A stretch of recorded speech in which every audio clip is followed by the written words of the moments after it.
성삼위 하나님께 예배드리는 사랑하는 모든 믿음의 가족 여러분들 위해 우리 하나님이 약속하신 하늘의 위로와 소망의 말씀이 충만히 임하시는 아름답고 복된 이 시간이 되실 수 있기를 간절히 소원합니다.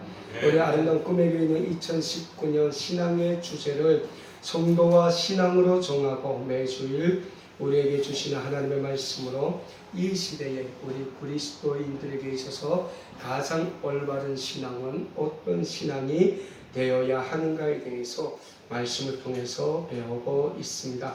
오늘은 우리가 읽은 본문 말씀인 신약성경 마태복음 2장 1절에서 12절의 말씀을 중심으로 악한 때에 예수님을 찾아온 이들이라는 제목으로 우리 구원의 주님이신 예수님의 탄생을 맞이하고 있는 대림절기를 맞이하면서 예수님의 탄생과 예수님의 탄생을 기쁨과 한이로 맞이한 동방 박사들과 예수님의 탄생을 두려워했던 유대의 헤롯왕과 대제사장, 제사장들과 백성의 서기관들의 모습을 통하여 메시아의 탄생이 우리에게 주는 영적인 의미에 대해서 함께 배우는 시간을 가져보려고 합니다. 특별히 성령 하나님께서 오늘 말씀을 전하는 이 부족한 종에게나 말씀을 받는 모든 믿음의 가족 여러분들에게나 말씀의 충만한 은혜로 함께 하시는 복된 말씀의 시간이 되실 수 있기를 다시 한번 간절히 소원합니다.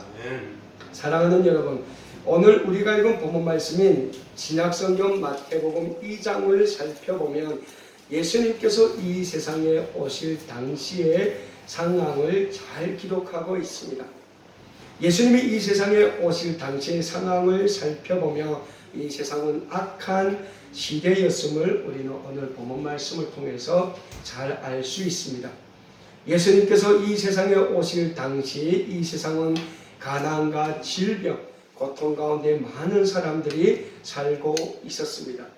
특히 당시 유대 지역을 통치하던 헤롯 왕은 잔인하기 굳이 없었던 통치자였습니다. 그때 동방에서 박사들이 예수님을 찾아와 경배하는 모습이 오늘 본문 말씀에 기록되어 있습니다. 당시 동방 박사들을 통하여 우리는 구원의 주님이신 우리 예수님이 이 세상에 탄생하셨다는 소식을 우리는 알게 됩니다. 구약시대부터 이스라엘의 구원주로 메시아로서 이 땅에 오실 것을 많이 선지자들로 하여금 예언되어 있던 예수님이 이 땅에 오셨다는 소식을 들은 예루살렘은 그야말로 부글부글 끓기 시작했습니다. 동방 박사들을 통하여 우리 예수님이 이 세상에 탄생하셨다는 소식을 들은 헤롯 왕을 비롯해서 유대의 대제사장, 제사장, 백성의 서기관들은 말 그대로 눈이 뒤집혀지고 있었습니다.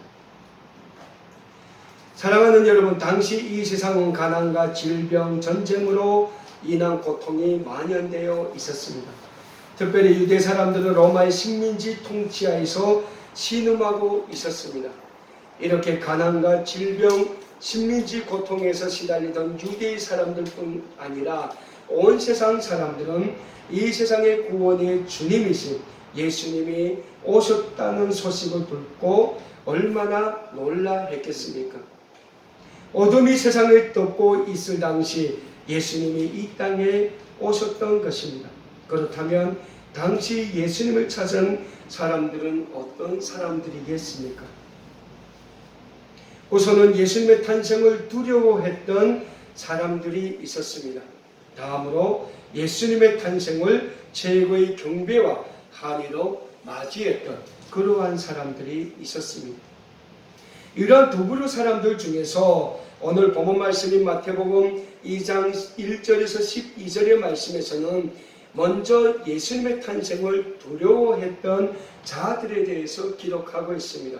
그 중에 예수님의 탄생을 가장 두려워했던 대표적인 인물이 유대의 왕이었던 헤롯 왕이라는 사람입니다. 헤롯 왕은 예수님이 어디서 오시는가에 대해 대제사장들과 제사장들, 백성의 서기관들을 불러놓고 물어보았습니다. 오늘 본문 말씀인 신약성경 마태복음 2장 1절에서 3절의 말씀에서는 당시의 모습을 이렇게 기록하고 있습니다. 헤롯 왕 때에 예수께서 유대 베들레헴에서 나심에 동방으로부터 박사들이 예루살렘에 이르러 말하되 유대의 왕으로 나시니가 어디 계시냐? 우리가 동방에서 그의 별을 보고 그에게 경배하러 왔노라 하니 헤롯 왕과 온 예루살렘이 소동한지라. 왕이 모든 대제사장들과 백성의 서기관들을 모아 그리스도가 어디서 나겠느냐 물으니라고 기록하고 있습니다. 당시 유대의 왕인 헤롯 왕은 왜 메시아이신 예수님의 탄생에 대해 민감하게 받아들였겠습니까? 당시 유대의 왕은 로마 정부가 세우는 꼭두가시 역할을 하는 부유한 왕이었던 것입니다. 즉 유대의 왕 헤롯 왕은 유대의 백성들이 뽑은 왕이 아니고 로마 황제가 세운 왕이었던 것입니다. 아무런 권력이 없습니다. 실질적으로 당시 유대의 통치는 누가 했습니까? 로마 정부가 파견한 총독인 빌라도라는 사람이 했습니다. 우리 한반도가 일제 식민지 통치하에 있을 때 조선의 왕은 아무런 힘을 발휘하지 못했습니다. 그러면 당시 조선의 통치는 누가 있습니까? 일본 정부가 파견한 총독부 총독이 통치를 했죠. 당시 유대 지역도 마찬가지였습니다. 그러다 보니 유대왕 헤롯은 유대인들이 간절히 바라는 메시아의 탄생 소식이 들리자 자기 자신이 빈 껍데기만 남은 권력마저 빼앗길까봐 걱정이 생겼던 것입니다. 그래서 유대왕 헤롯은 메시아이신 예수님의 탄생 소식이 들리자 유대의 종교 지도자들인 대제사장과 제사장들 그리고 백성의 서기관들을 불러 메시아가 어디서 오는지 물었던 것입니다. 유대왕 헤롯의 질문에 유대의 대제사장과 제사장들과 백성의 서기관들은 메시아이신 예수님은 유대 베들레헴에서 온다고 대답을 했습니다. 오늘 본문 말씀이 마태복음 2장 5절과 6절에서는 당시의 모습을 이렇게 기록하고 있습니다. 이르되 유대 베들레헴이 오니 이는 선지자로 이렇게 기록된 바 또 유대 베들레헴아 너는 유대 고을 중에 가장 작지 아니하더라. 내게서 한 다스리는 자가 나와서 내 백성 이스라엘의 목자가 되리라 하였음이니이다 라고 헤롯 왕에게 대답합니다.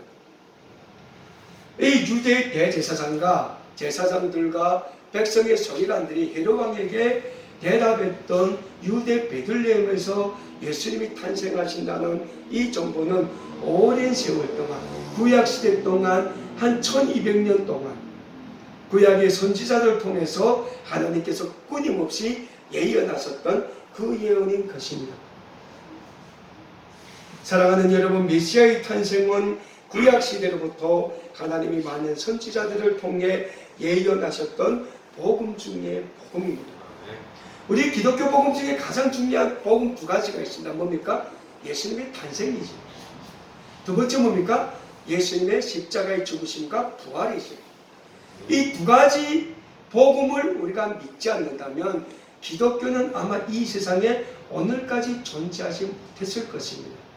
그래서 많은 수천 년 동안 우리 기독교가 흘러내려오면서 기독교의 신앙을 지켰던 모든 믿음의 선지들이 다 이 메시아 예수님의 탄생과 예수님의 십자가의 죽으심과 부활을 믿어왔다는 것입니다.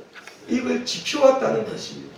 그래서 오늘날에 기독교가 있는 것입니다.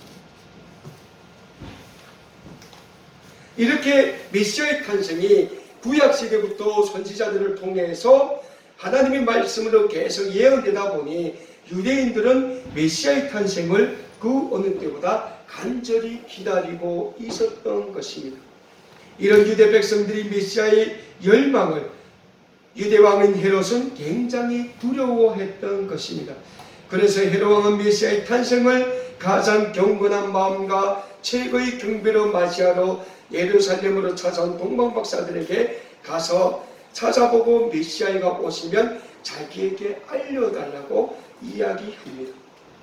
오늘 본문 말씀인 7절과 8절의 말씀에서 헤롯 왕은 동방 박사들에게 이런 얘기를 합니다.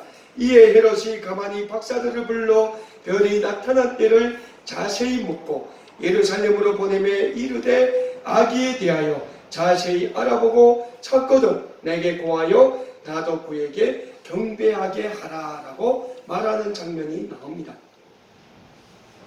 이 장면에서 어찌 보면 헤롯 왕의 이 이야기는 메시아에 대한 다함없는 흠모와 존경이 담겨져 있는 것처럼 들립니다. 하지만 헤롯 왕의 속생각은 달랐습니다. 헤롯 왕은 메시아로 이 땅에 오시는 예수님을 찾아서 죽이려고 했던 것입니다. 따라서 우리는 헤롯 왕은 메시아이신 예수님의 탄생을 방해하는 협조적 방해꾼이라는 것을 알 수 있습니다. 왜냐하면 메시아의 탄생은 하나님이 하시는 일인 것입니다. 하나님의 일을 방해하고자 했던 헤롯 왕은 절대적으로 메시아의 탄생을 방해하고 있는 방해꾼이라고 할 수 있었던 것입니다. 두 번째로 메시아이신 예수님의 탄생을 방해하는 자들은 당시 유대의 대제사장들과 제사장 그리고 백성의 서기관들이다라고 할 수 있겠습니다. 당시 유대의 대제사장과 제사장들과 백성의 서기관들은 진심으로 하나님을 경배하는 종교 지도자들이 아닌 종교적으로 비즈니스를 하는 종교적 비즈니스맨들의 집단이라고 표현할 수 있겠습니다. 그들은 하나님을 진정으로 섬긴 것이 아니라 종교적 행위로 비즈니스적으로 살았던 이들입니다. 그래서 그들은 메시아이신 예수님이 이 땅에 왔음에도 불구하고 베들레헴을 찾는 일을 하지 않았던 것입니다. 오히려 유대의 대제사장과 제사장들 백성의 서기관들은 이 땅에 구원의 주님으로 오신 메시아이신 예수님을 잡아 죽이려고 발악하는 자들이었던 것입니다. 따라서 우리는 당시 유대의 대제사장과 제사장들, 백성의 서기관들을 가리켜 하나님의 적, 영적 그리스도인이라고 할 수 있습니다. 왜냐하면 그들은 메시아이신 예수님을 기다리지도 않았고 메시아이신 예수님을 참되게 믿지도 않았기 때문입니다. 우리는 위에서 우리의 구원의 주님이신 예수님의 탄생을 해방하는 해방꾼들이자 적 그리스도인들에 대한 말씀을 살펴보았습니다. 그렇다면 사랑하는 믿음의 가족 여러분, 예수님의 탄생을 기념하는 대림의 절기를 보내는 오늘 우리의 모습은 어떤 모습에 속해 있습니까? 과연 오늘 우리의 삶 가운데서 고통과 질병, 가난과 절망이 계속되고 있는 이 땅에 우리 하나님이 구원의 주님으로 보내주신 우리 주 예수님에 대한 다함없는 존경과 감사와 마음이 우리의 마음속에 깃들어 있는지요? 그래서 우리는 우리 주 예수님에 대한 다함없는 흠모와 그리움으로 인해 이 대림절기를 기쁨과 한의로 보내고 있는지요? 오늘 본문 말씀인 신약성경 마태복음 2장을 살펴보면 메시아이신 예수님의 탄생을 가장 경건한 마음과 가장 경건한 영적 경건함으로 맞이하는 이들이 있습니다. 그들은 다름 아닌 메시아의 탄생을 알리는 별을 보고 동방으로부터 예루살렘으로 찾아온 동방 박사들입니다. 그들은 모든 방해를 물리치고 예수님을 찾아와 예수님 앞에 엎드려 경배했던 사람들입니다. 오늘 본문 말씀인 신약성경 마태복음 2장 9절에서 11절 말씀에서는 당시의 모습을 이렇게 기록하고 있습니다. 박사들이 왕의 말을 듣고 갈새 동방에서 보던 그 별이 문득 앞에서 인도하여 가다가 악이 있는 곳에 머물러 서 있는지라 그들이 별을 보고 매우 크게 기뻐하더라. 집에 들어가 아기와 그의 어머니 마리아가 함께 있는 것을 보고 엎드려 아기께 경배하고 법의 함을 열어 황금과 유황과 몰약을 예물로 드리니라 라고 기록하고 있습니다.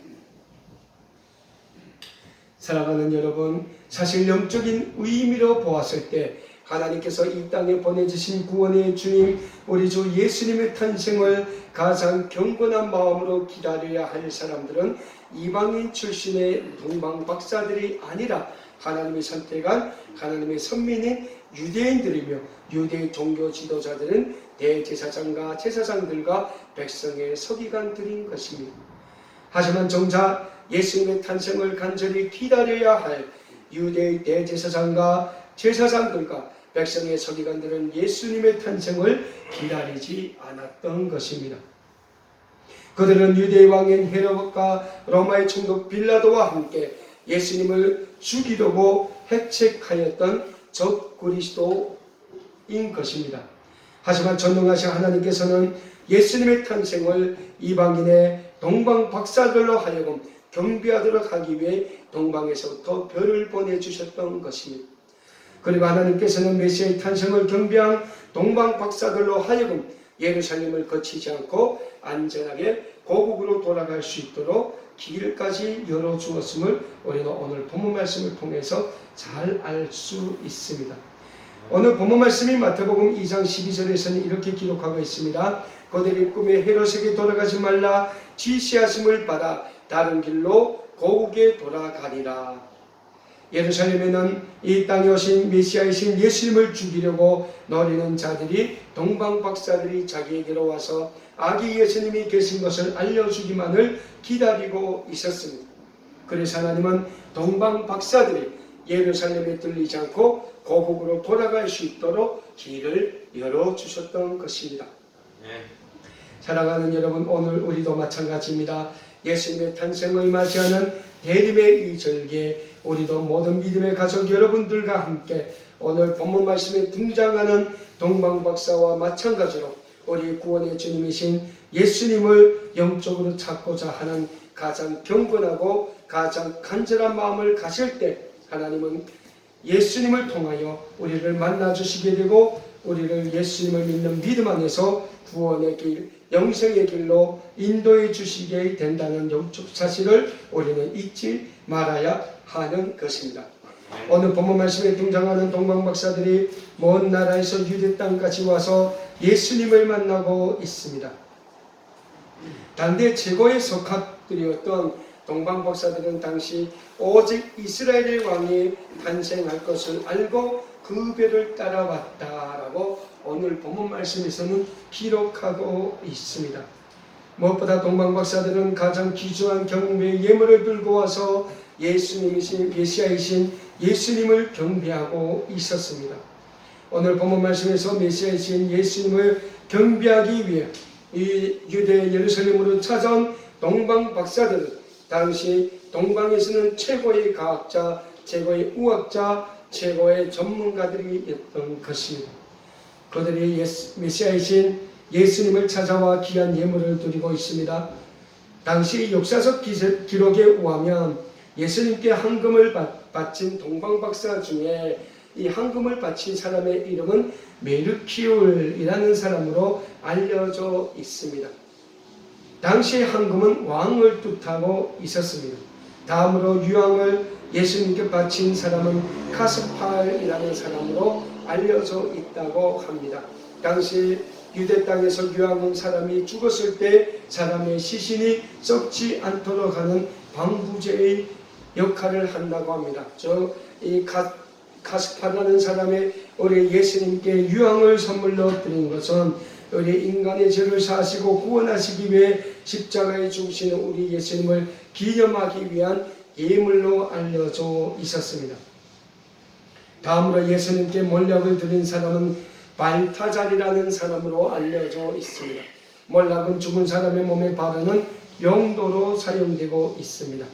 오늘 우리도 예수님의 탄생을 기념하는 성탄의 이 절기에 우리 주 예수님을 영적으로 바르게 모시고 바르게 경배하게 힘쓸 수 있는 우리 모두가 되어야 하실 줄 믿습니다.